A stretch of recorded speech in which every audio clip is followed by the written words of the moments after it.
Well, here in North Texas, we do love our barbecue, but neither becoming a pit master nor running a successful business is easy.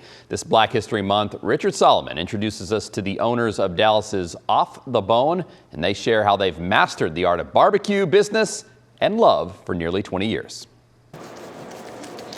With every drop of flavor, our signature item for us, the meats go, or our ribs. You'll be able to taste a little bit of love. If you have a restaurant, you better have good food. A little bit of their love. This is Rose and Dwight, and their love story started while they both worked for Pepsi. I work for her. Like, nothing has changed since then, and that's been, I don't know how many years ago. And for the last 17 years, they've poured that love into Off the Bone barbecue. It was a passion that they started after Dwight retired. He was always on the grill, and Rose always coming up with recipes. My hobby was cooking. To quote Jerry Jones, we were all in. I mean, at that point, we had to be. This is it'll hold 600 to 700 pounds of meat. But this story isn't necessarily about the food on their menu, but how this husband and wife have overcome the hardships of owning a small business.